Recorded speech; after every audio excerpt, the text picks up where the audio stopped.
thought the president had a much better tone to his State of the Union address tonight than he did to the speech in September. Back in September, you remember he came in, he accused us of distorting his bill, my plan doesn't do this.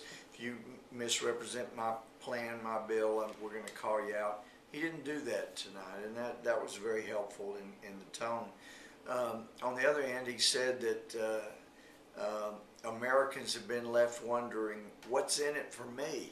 Now that tells me he hasn't been listening. I was hoping he would get the message. But all across America, people all this past year have been saying, we're not asking what's in it for us. We're asking what is going to preserve America for our kids and our grandkids.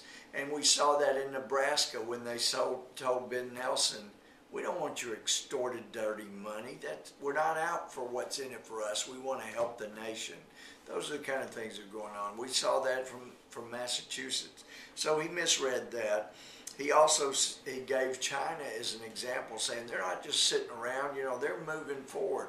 They're moving forward by not spending more money than they have, not printing more money than any time in history, not borrowing money from us. China is moving ahead and living within the government's means. If we would do that, then that would help the economy tremendously. He did say we ought to cut the capital gains taxes on small business or small business investment. Well, we sure agree on that. He said that banks have not been lending except to big companies. Well, he has had the thumb on community banks, who are the most stable part of our economy, not the massive investment banks that got us in trouble, but the community banks need to have the government allow them to do what helps them make money.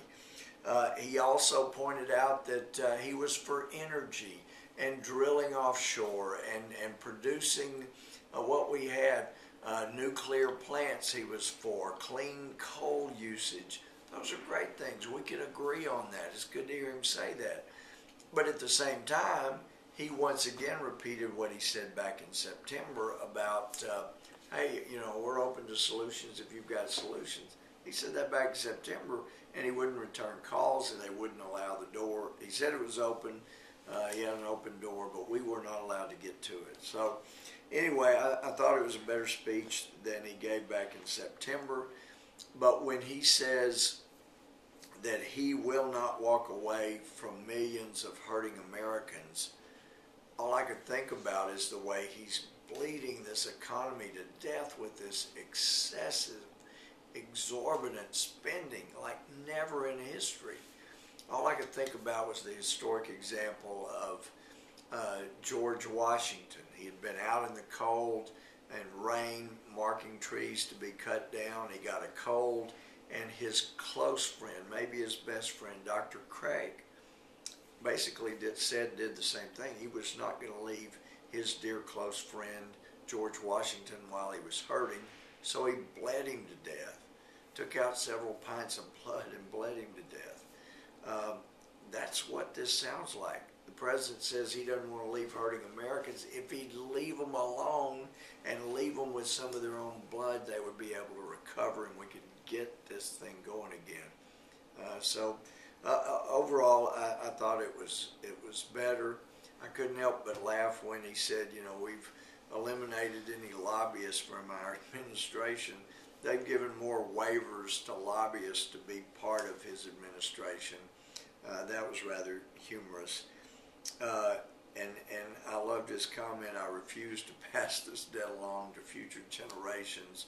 Oh boy, is he doing that. He made the comment that we're going to cut spending. Got me excited, and then he paused and added those words, next year.